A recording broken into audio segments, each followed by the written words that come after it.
Hey, everybody, and welcome to this visually stunning episode of DWN Productions THC podcast, sponsored by Fast Custom Shirts here at BOYGOB.com and the Fancy Dan YouTube page and I was going to say the Fancy Dan Facebook page, but that's some other shit altogether.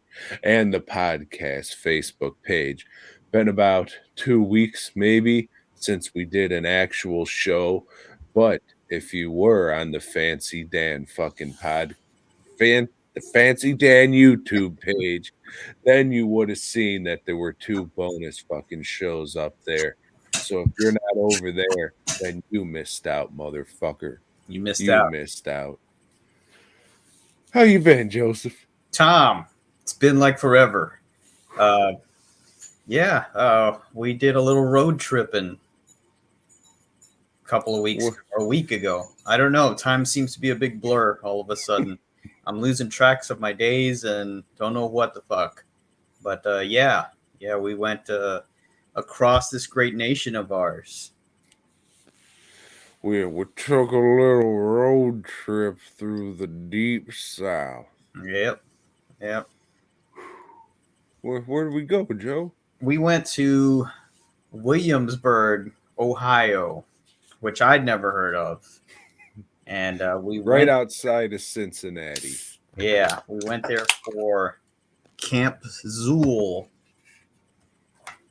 God damn, I'm getting all kinds of weird pop-ups. The second one. Part 2, the sequel. Oh, shit. First Camp Xul. And Tom invited me out to do this road tripping with him. And so why don't you tell them all what Camp Xul is about? For those that did not listen to the overview from last time, the winter edition. Camp Xul is about all things Xul and all things evil. If you are into Xul and or evil, you probably should have been to fucking Williamsburg at Terror Town last weekend or 2 weekends ago. Terror Town? What's that, Tom? Terror Town is a facade of an old western town where a bunch of old drunks get together to rub oatmeal on poor bastards' heads and shoot off prop cannons. And when they don't work, they just say fuck it and fire their gun off. I forgot about the cannons. You're gonna have to get out of the way because of the shockwaves. These here cannons might make you piddle your panties a little bit. Clear the streets. And that's kind of shit, because then they give you a heads up to let you know it's coming, and it's just, hey, you fuck. Isn't the point to scare them? And it does shoot fucking something out. I know that it fires, and then it landed behind the jail that you saw they set on fire. Yes. I wasn't a witness to that, but they did some stage shows here, Joe. They set the jail on fire. They executed a witch, but I didn't get to see that. But I think there may have been some other stuff I missed. So, well, how did the setting the church or the jail on fire ablaze look? I don't know. Like, there was a lot of smoke, so they had some smoke machines there, and I don't really remember. Well, I remember what she said. Wasn't the best. No, okay. Yeah. I guess if it was good, I would have remembered, but it wasn't. It was kind of silly, I guess. But that's that. We weren't there to participate in the haunt portion of that. We were there for another reason. You could have had all the haunt be yours, Joe, but yeah, I guess I could have. You chose not to. No. Yeah, so this place is a haunt, I guess, or like a scare ground. Scare ground. I like walk that. Around and they scare you, They don't so much scare you as they dump Lowe's buckets full of what have you onto people who wear light up wrist blankets. Yeah, so yeah, if you have a special Wrist blankets. wrist blanket, if you have a special wristband, then I guess you've allowed them to Molest you. Yeah, like carry you off and throw you in a pit and tell you to squeal like a pig. You know, I'd only seen that reference in one other movie, so I'm hoping it didn't go that far. But it was strange for sure. I mean, they were dumping whole buckets of red colored oatmeal on people. I mean, I'm talking like 5-gallon buckets on top of people's heads and shit. I don't know. That's just not my idea of a good time, but, you know, different strokes, as they say. Yeah, but this was a music festival put on by Ala Zulu and Long Live Evil, which is their production company or record label, in conjunction with Magic Ninja Entertainment. So it was filled with bands, blood, and more blood and bile, I guess. Mm-hmm. So I guess the big thing was Sunday. Joe helped out with the effects that we were running for the stage show, which was pretty much 3 slit necks and a puking mask. And when everything was said and done with the slit necks, we still had like 3 fire extinguishers that were halfway filled with fake blood. So the fake mask that was puking out all the bile, that shit just kept going and going and going. And then Bill called for the super soaker, and that kept going and going and going. And at that time, I just said, hey, Joe, fuck it. Grab those fire extinguishers and let's just start blasting the fuck out of the crowd. And that's exactly what we did. That was a whole lot of fun. Just to just shoot people in the face with the Kool-Aid and water. You know, it was blood. It was blood. That's right, blood and bile. A little bit of animal semen. But it was great because I'd blast somebody, move on to somebody else, and then I'd see them like rubbing their face off. And so as soon as they got their face clean, I'd hit them again. Good time.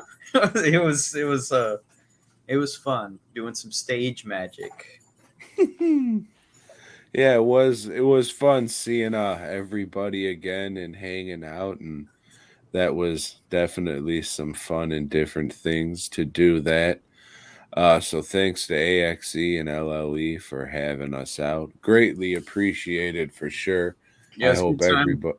This is like whether I've interacted with people either like on the chat here or on Facebook or whatever. This is my first time meeting anybody really in person. So anybody ever in my life.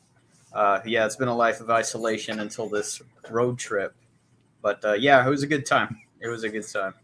So how'd you feel meeting people for the first time, Joe? It was like there's this whole shaking hands or fist bumps thing that I've never done before. So that was cool. Yeah, it was all right. But I'll tell you this, one thing that I did find unusual or strange, kind of disconcerting, is Tom was talking like this. Because I was in the deep south. It was a bit concerning to me. I was deep south Thomas for the trip when we were driving through Kentucky and what have you, in Tennessee. We got the naked stop jerking. The stop jerking. Cheaper than Tinder. I don't know shit about Tinder. I didn't know you had to pay for that. Yeah, I'm trying to block them, but I'm getting an error. But I think it's funny with the stop jerking guys. Well, yeah, we had a good time rolling through the deep south, and then we ended up in the Midwest, and it was just 10 minutes away from the deep south. But it was still the Midwest, young Joseph, you see. I was doing that for a while because I was bored. Those long trips, they get kind of boring. Yep. On this trip, Tom indulged me by putting on an audiobook. He knows I do these audiobooks, so he busted out Audible, and we listened to Cheech Marin, or as he calls himself, Marin, uh, his autobiography. I don't remember what the title of it was. It's a real shitty title, Joe. Yeah, and if you've read any biographies, the thing that I hate about them is like they're going to sing their own praises. And even if there's been controversy or shit that's gone on, they're never, or very rarely does somebody say, hey, here's something I really fucked up on, or here's something that me and my comedy partner fucked up on. It's always, they're throwing blame everywhere. And this book is pretty much the same. He was the amicable one, always trying to do things right. And Tommy Chong was just kind of a prick, I don't know. Maybe Tommy Chong should write a book to refute some of this, but I don't think he gives a fuck all that much. Maybe he did. Maybe. I don't know. I don't know. That one just came up and suggested to me, but yeah, I didn't care too much for it either, Joe. Yeah, you can tell he's not a writer. That like probably most of the bits that they've done that Tommy Chong wrote them because he tried to be really funny in this book and it just fell flat, and he's delivering his own material here, so it just, I don't think either one of us laughed once while listening to it. We just listened. Well, I think we laughed a couple times, but it was that bullshit that you weren't supposed to laugh at, Yeah. just because it sucked. Mm-hmm. But yeah, it wasn't awesome. Yeah. We watched one movie, but we talked about that in one of the bonus episodes. We got to do the podcast live at Camp Xul. So thanks, guys, for that opportunity. That was really cool. That was more people showed up to watch that than I would have expected.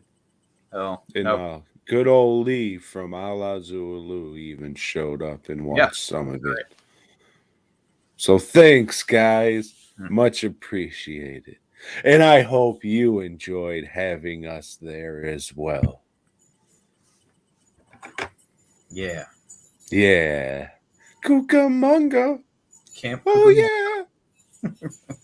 If you haven't seen that, do a little day drinking and watch Camp Cucamonga on your phone in a canoe in the middle of the lake.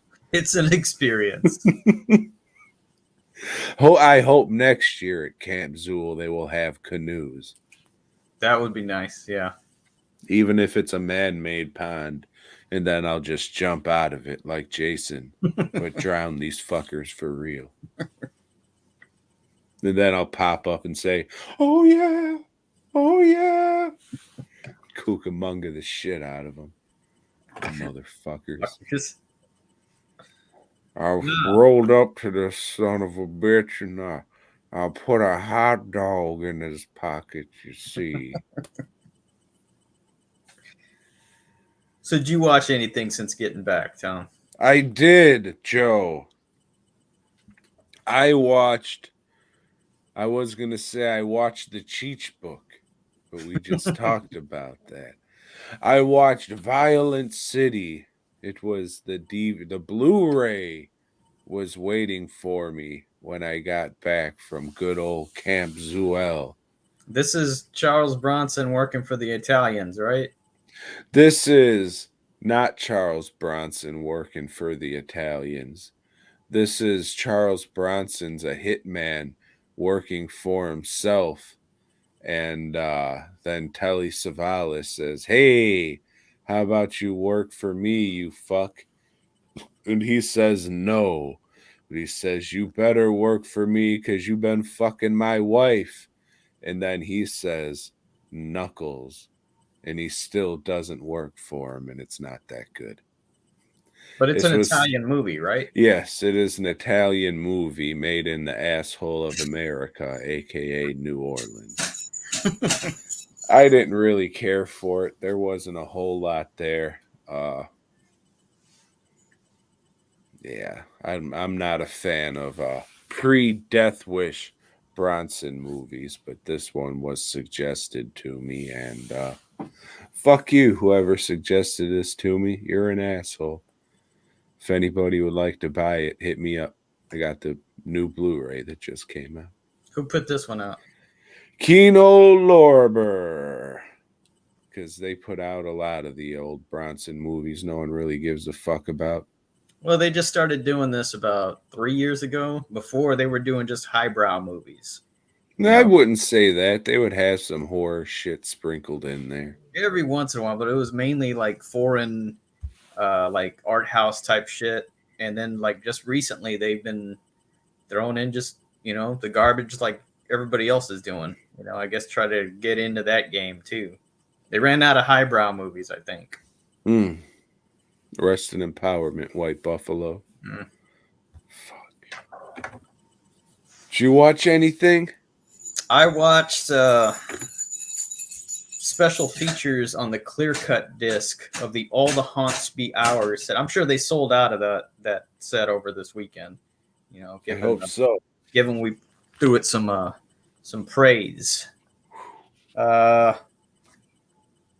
Yeah, so like the last one that had all the Yugoslavian stuff, this one, it all has Canadian Native American themed stuff. But like this first one is called The Ballad of Crowfoot. And it's essentially just a song with a bunch of images of Canadian Native Americans, so just flashing images. And, well, this ain't really shit. Okay. How'd the song go? I don't remember. It was 1832, and the white man showed up, and we gave him corn, and and I don't know. Maize. After that, it was a little documentary called "You Are on Indian Land," and this was about some Indians on a reserve. They didn't call it a reservation in Canada. I guess they call it a reserve. Now, they stuck these guys in some little lake island between the United States and Canada. Said, hey, this is your land. You all fucking enjoy This land is our land. Enjoy this piece of shit little island that we gave you.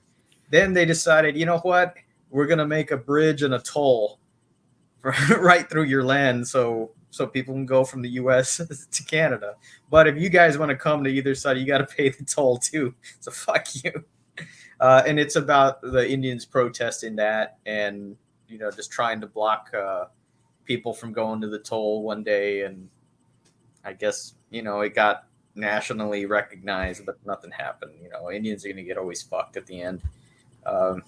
Is this off the coast of Nova Scrotum? Probably. Oh, Canada, I don't know. It's got maybe 4 cities in it. I have no idea. But again, this was not folk horror, This was like, there was nothing really folk related. I mean, it was interesting. Well, we were the monsters, so that was. Oh, there you go. There you go. Yeah. Yeah, the fable of the white man. But the last one was actually a film. This one was called Consume, and it's about a dude just living in the land with his wife and kids, and just like trying to hunt for game.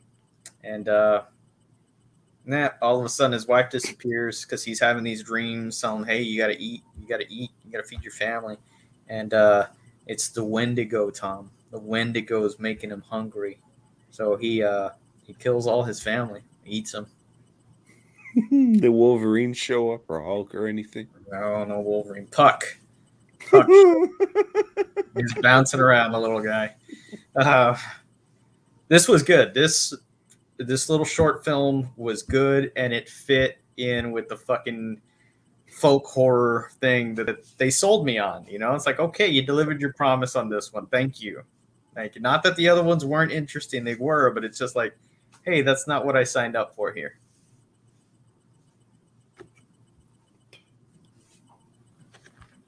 Did you watch anything, Tom? I did, Joe.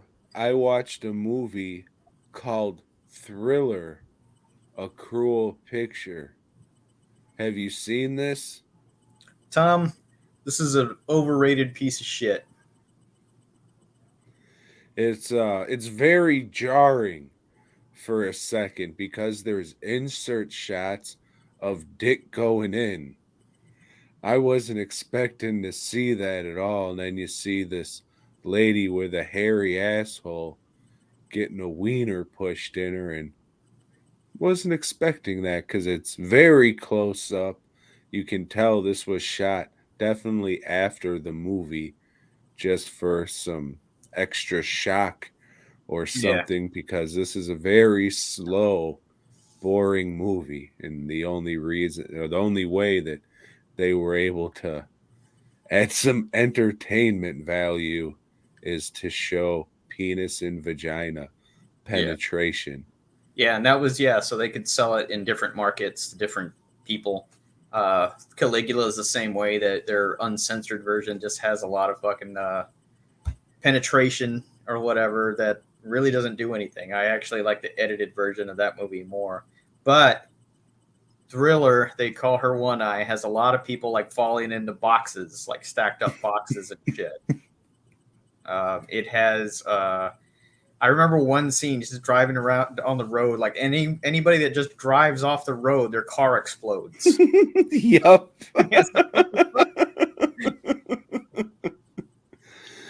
That was funny.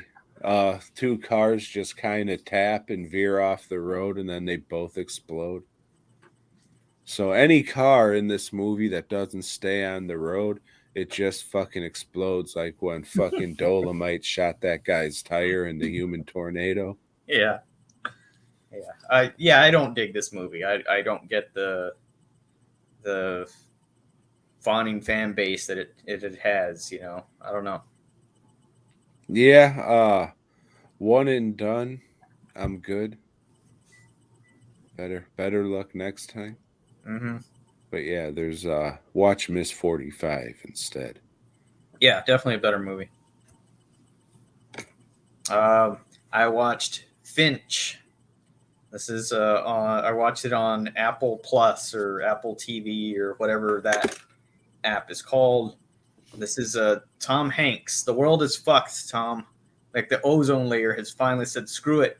I'm gonna burn you guys with the solar radiation. So Tom Hanks is just living in one of those big turbine fan things, and he's living there with a dog. You got to have a dog, and a little like robot dog, and he builds a new robot so he could take care of the dog after he dies. He wants the dog to be taken care of. So that's sweet. That's cool. I get it. I understand that. If I had some technological know-how and, if I didn't have anybody else, yeah, I'd build something to take care of my dog or whatever. But there's some big storms are brewing, and he decides, fuck it, we can't stay here anymore because these tornadoes are real bad. So we're going to go to San Francisco. That's it. That's the movie. They're driving to San Francisco, and the robot is like supposed to be comic relief because he doesn't know anything. He's trying to understand human behavior, and he's talking. I can't do his voice. The voice Sure you can. He's talking like this, Tom. I trying to understand human behavior. It's a boring flick. The dog's really good. The dog, hey, should get some kind of award for that, but nah, can't recommend. Well, Joseph, the final movie I watched for this week was called Tragedy Girls. It's about a couple of goofy, dick hungry high school seniors who got a little blog page where they talk about all the crazy shit that's happening in their neighborhood of Riverside or Riverdale or something with a river running through it. Anyways, there's a serial killers on the loose. So what they do is they kidnap this serial killers so they could learn from him, you see. And it turns out to be a cute little movie about friendship and maybe being a lesbian. I'm not sure, that's left ambiguous, Joe, but I like this movie. I thought it was good. It had some surprising humor and some gore in there. And, most slasher movies are rubbish made for the bin. But this was pretty good. I don't know why more people aren't talking about it, especially all these new age childrens in high school. I'd say if you went to old high school in the last, I don't know, 5, 7 years or so, maybe 10 years around there, this could be a good movie for you to check out. But I think you'd like it there, Joseph. It kind of reminded me of that Heathers movie that you love so much. I do like that. I would say check it out, but unfortunately for you, it has a black girl in it, so I don't want to make you vomit. So I don't know if you'd watch that kind of thing. But as for me, I didn't mind. I thought she was a pretty lady and I liked the movie, Joe. I didn't puke like you when I see black people. Hey, I just watched an episode of Snowfall, man. Oh, 'cause it's all white. You fucking piece of shit. No, they've got a white segment, they've got a Latino segment, and then they have a black segment. You ever eat the yellow snow there, Joseph? It's called Italian ice. Yeah. Only one gummy next time. For sure. Tragedy Girls, I would recommend, especially if you are a tragedy girl. Is this streaming? I think it's on the Tubi. Okay. I watched it though at the theater. Hmm.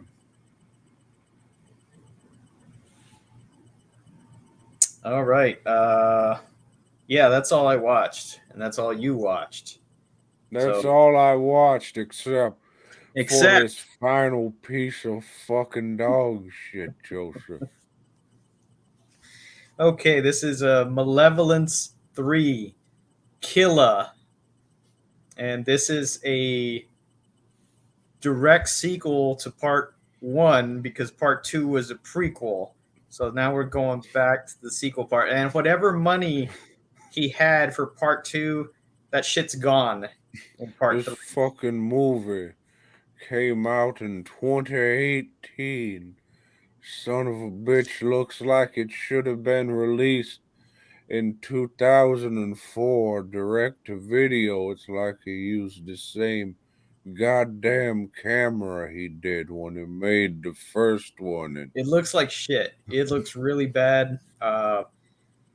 He didn't have money for anybody that could act. He had money for girls that could take their clothes off.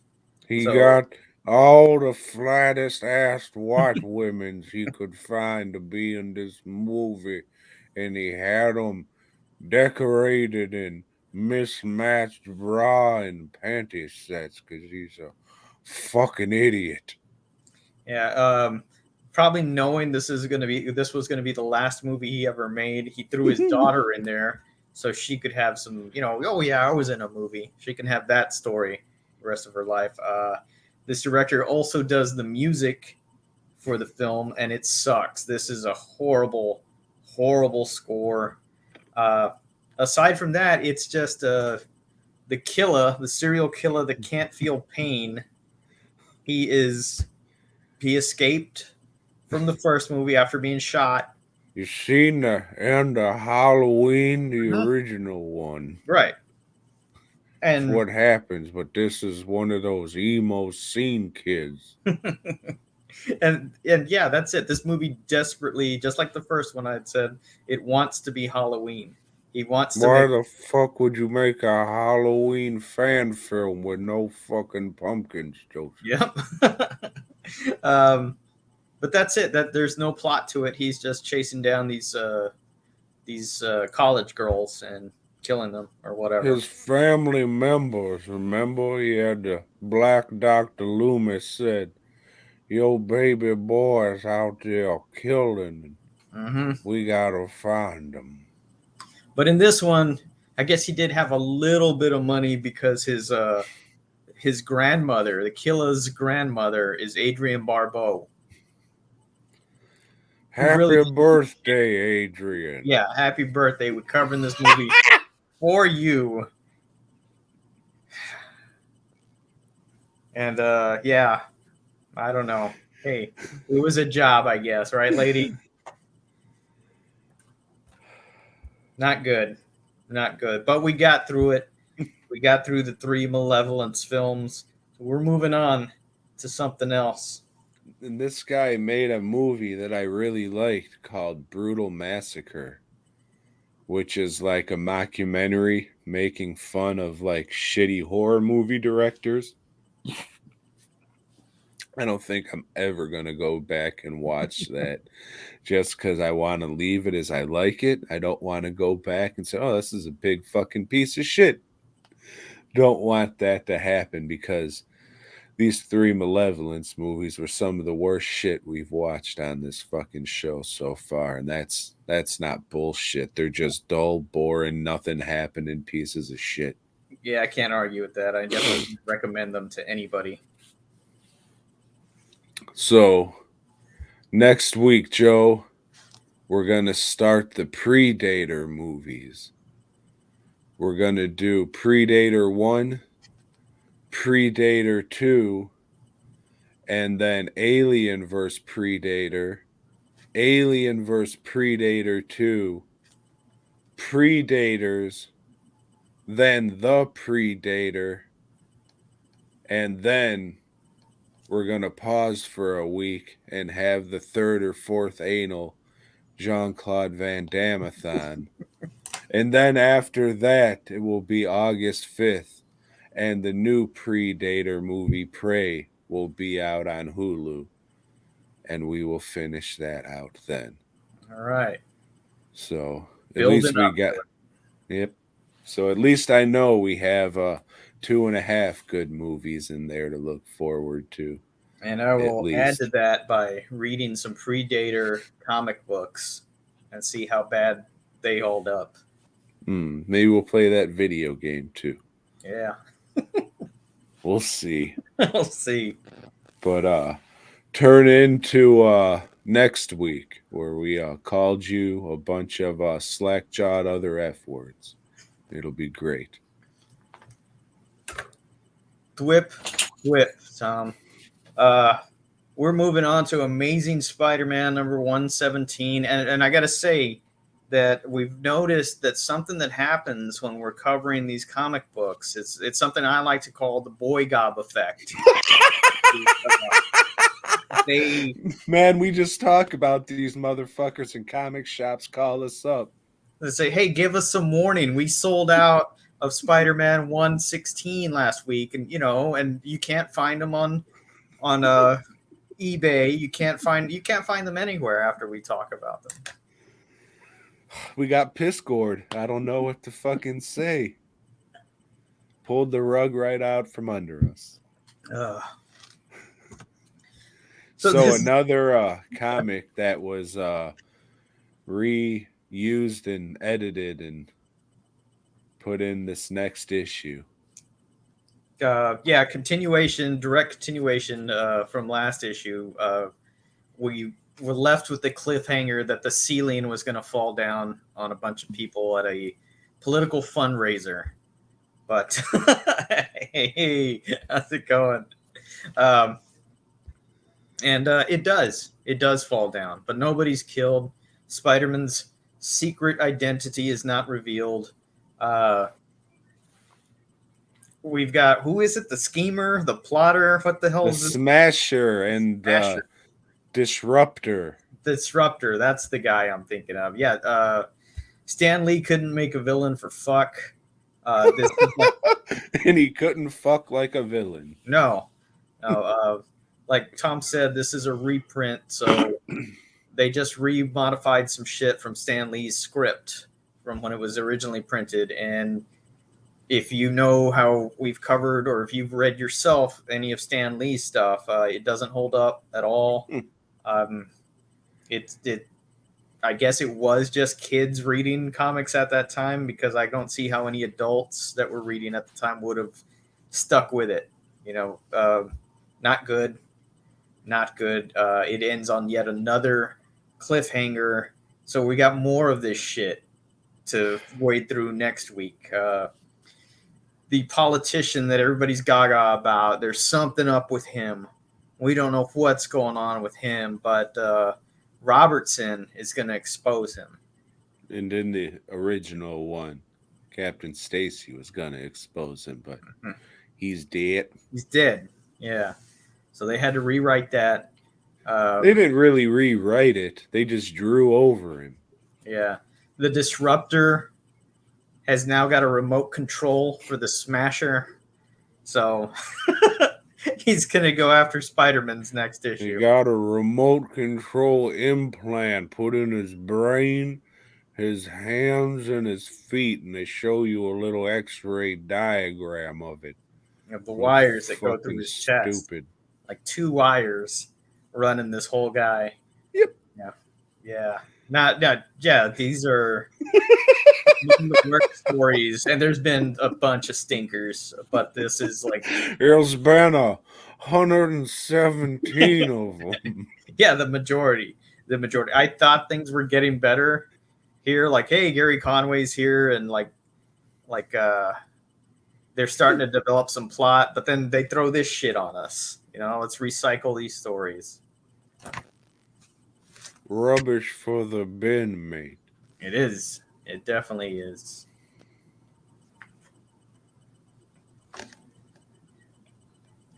I was fucking petting Riley and a goddamn doghouse keep flying up, and now I keep itching my nose like I got a fucking booger sugar problem. Too fat for that shit, though. But you're a picky eater, Tom. Unless it's fucking bowls of sugary cereal when I'm sitting down in front of the television when I was a fat little boy who grew up to be a fat little man who just happens to watch most of the same shit that I did when I was a fucking fat-titted child. You like lists, you son bitch? I've been known to make a list or two, Tom. So this Did you make 2 lists this time, Joseph? I made one. Well, okay. Kind of 2. I made one with honorable mentions, and this time Tom's having us list the TV shows we enjoyed when we were kids. Children. And I, was wondering, hey, Tom, what do you consider children? What age group do you stop being a child? Is it like 13 or whatever? No, that would be a teenager. Okay. I wonder what it's like to be a teenager in love. But yeah. So my honorable mentions on this list. Mansions. I'm gonna live in it because I got all these monies. Yeah, I'm sure Lifestyles of the Rich and Famous is on your list, but it's not on mine. My honorable mentions are The Incredible Hulk, Beretta, Fat Albert and the Cosby Kids. He grew up to be a fucking date rapist guy, you know. He did. Sanford and Son. And my last honorable mention is Laugh Olympics. This is where the Hanna-Barbera characters would compete against each other, you see. I do. I was a Hanna-Barbera fan, Joseph.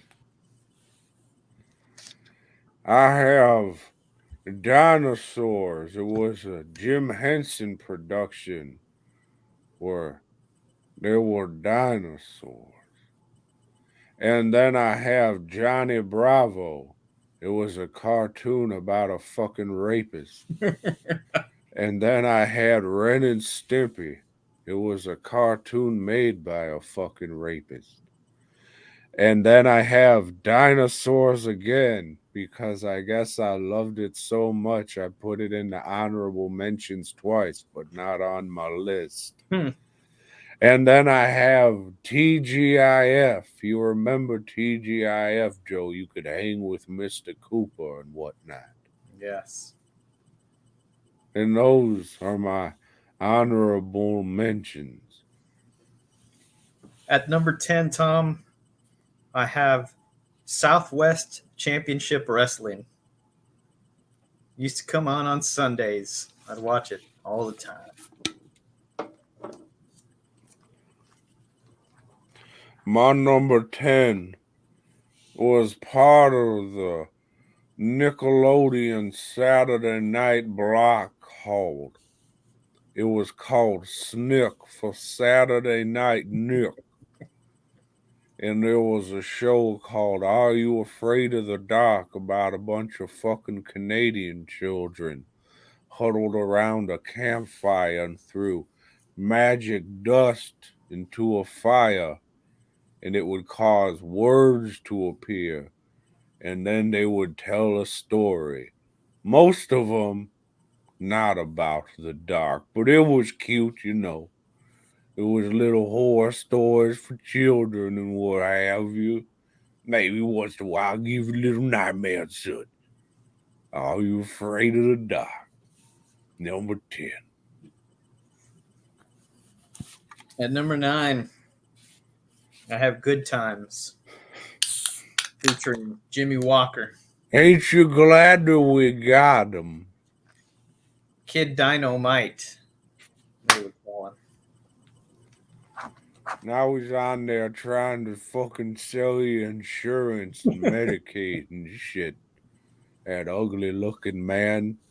He was an ugly looking boy who grew up to be a fucking ugly looking man. You know when you light a candlestick and you let it melt for a while, and then you just mush the fucking candlestick on the ground? That's what he looked like, Dynamite. Number 9, Joseph. I have another Canadian spooktacular show for children's.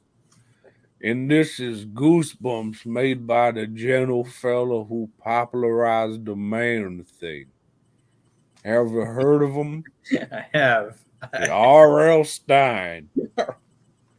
And he made little spooky stories for children's. At number 8, I have Thundar, the Barbarian. He was traveling around a devastated world, and I didn't realize until much later that shit, that's our world. That's our world. Damn, so damn it, we're the aliens? We're the destroyers. Oh, God. We're responsible for it all. My number 8 was a television show that sometimes featured the likes of the Harlem Globetrotters, Phyllis Diller, and Fatty Arbuckle and the Skinny Friend. And this was Scooby-Doo. It was about a bunch of fucking beatniks who had sex with each other and solved mysteries, you see. And it was always a guy in a mask. Always. And they always had an ample supply of peanut butter and oven mitts, so none of the girls got hurt when Scooby-Doo had the way with them. Velma got stuck a couple times, though, 'cause, you know, the knot in the dog's dick. He just got stuck. Sometimes you just gotta get a firm grasp on his wiener and jiggle it out of there. Luckily, the old pig and elephant DNA just don't splice, if you know what I mean. At number 7, I have The Electric Company. This was a kids show on PBS, and each episode they had Spider-Mans come out, and like he'd get stuck, like you'd have to answer a question. Because of the Get through it. dog's dick. Yeah, it. I've I haven't seen it since I'm a kid. I'm sure it's all garbage and stupid, but it was a kids show, so it was aimed at me, and I watched it.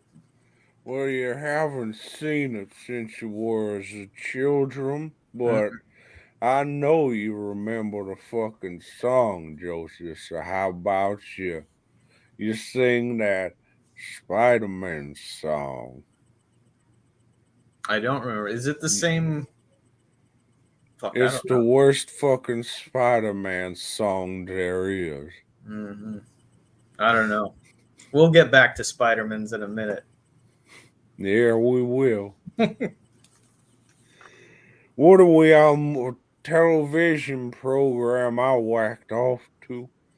And that's Spawn, the animated series.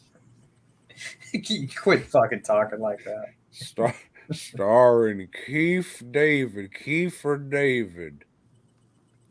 Fuck kind of name is Kiefer anyways? It sounds like what a lady does when she gets too much air in her pussy hole. They call her a queefer.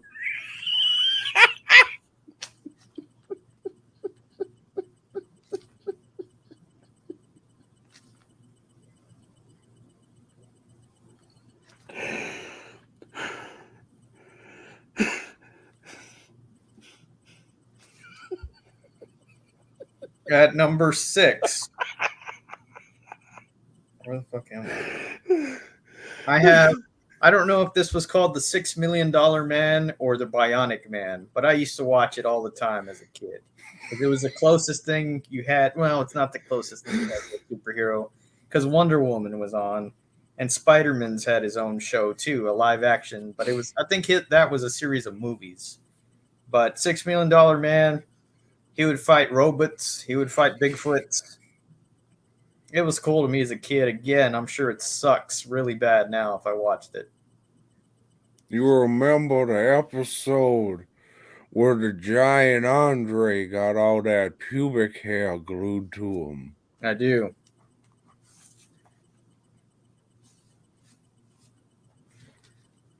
Okay. He punched Andre in the stomach, and his face popped out. No, that's the toy. But anyway, his face popped out, and it had a robot face. So Bigfoot was a robot. And he had sex with each other. Oh, that was the Venture Brothers making fun of it. My mistake. At number 6, He fought a lot of robots. Now that I think about it. that was the thing back in those days because it was new and exciting.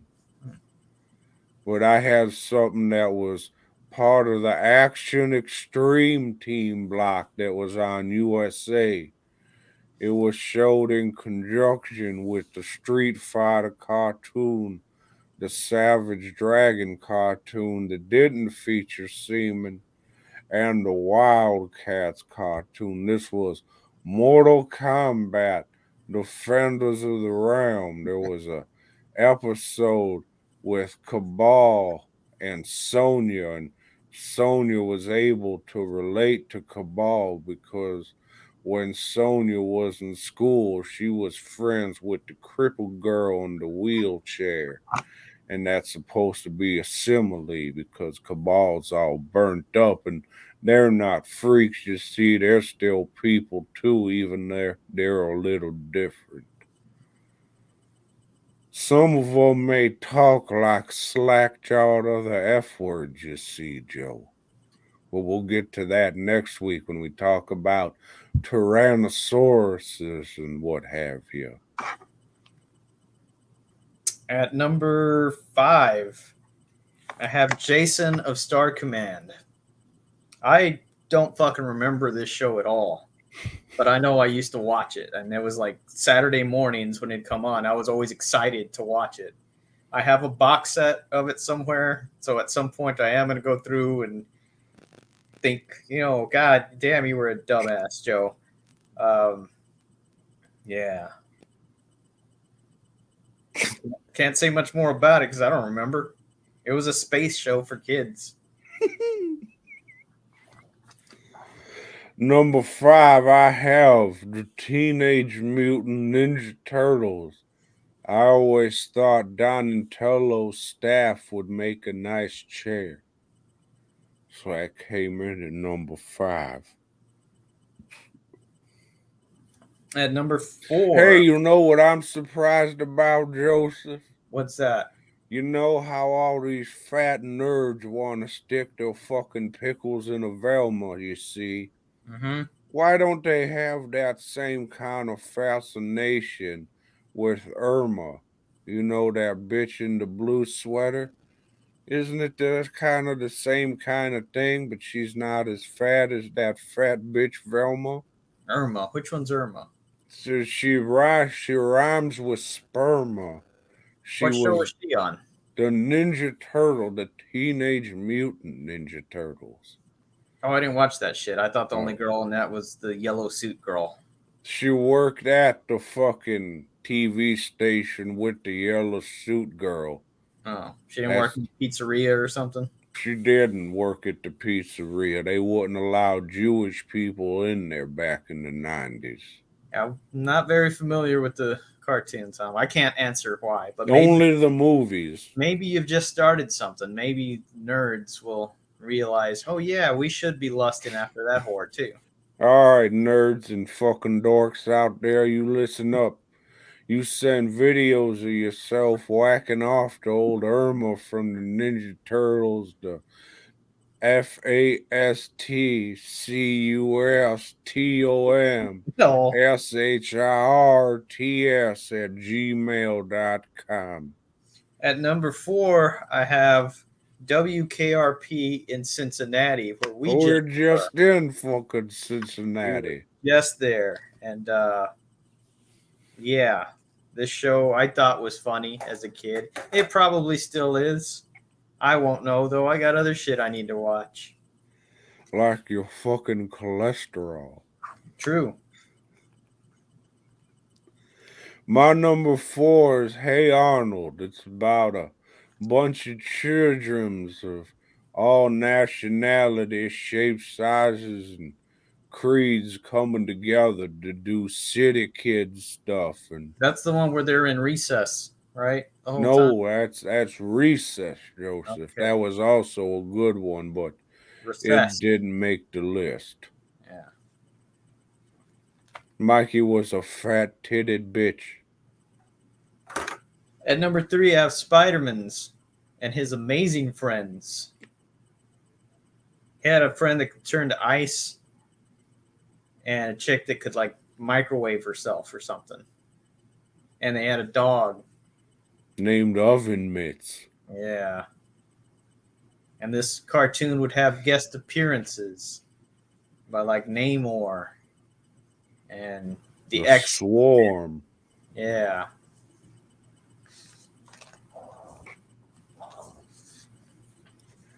My number 3, I have Rocko's Modern Life. In one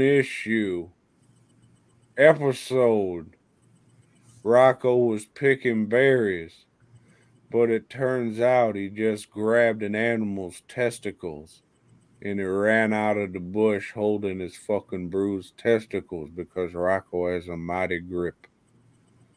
It's a good show with a lot of humor, not targeted towards children. That's interesting. At number 2, I have the Three Stooges. This aired every day on one of the 3 networks, and I would watch it all the time as a kid. And I thought their antics were quite comedic.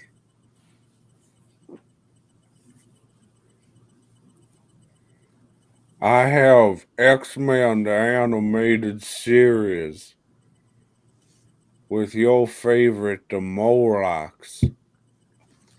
You remember the Morlocks, Joe? I do. They were a bunch of Polish people who lived in the sewers, you see. do. Rest in empowerment, Morph. What the hell was Callisto's power? Callisto. She was drugged up and force-fed heroin, and they made her prostitute herself, and she had the power of revenge, you see. I thought that was Cloak and Dagger. Oh, well. At number 1, fairly obvious, Star Trek. It was on every day. I watched it every day. It turned me into the man I am today. James Kirk style. Tiberius to his friends.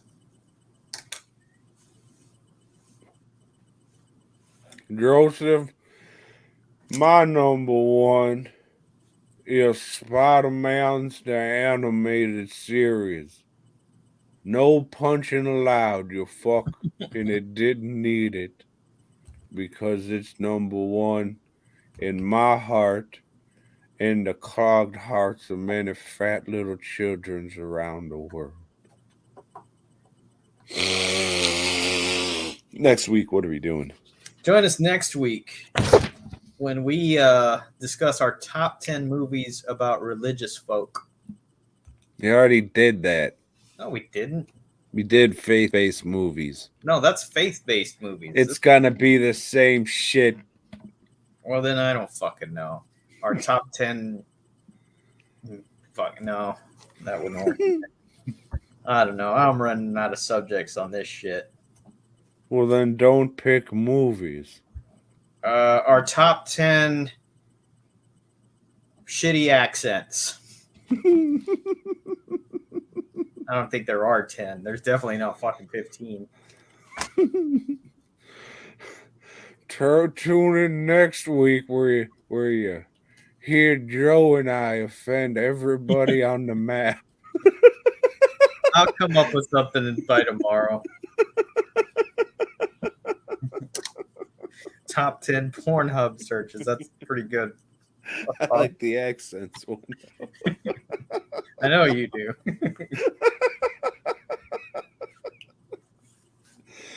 All right, we'll tune in next week. We'll talk about accents, or we won't, but we will talk about Predator. So, and Spider-Man's another shitty issue of Spider-Man's for sure. Yeah. Can't wait. Yeah. Thanks, everybody. Appreciate you watching, listening, whatever you do.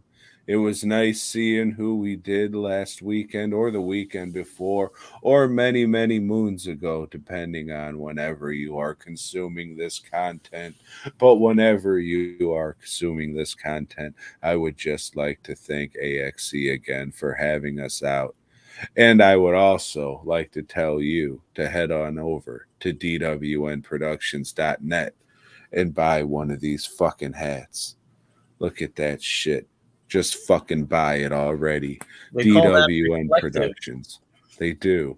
Safety reflective. There you go. Yeah. Then after that, go to fastcustomshirts.com. Take a look around. Buy some shirts or don't. That's up to you. But yeah, just give it a look. Head on over to fastcustomshirts.com. Type in BOYGOB and buy the fucking shirt of the podcast. That's who knows? Guy standing between us right here. Where's my hand? The other way. Right here. There might even be tank tops coming, but that's all on Joe. Until next time, BOYGOB.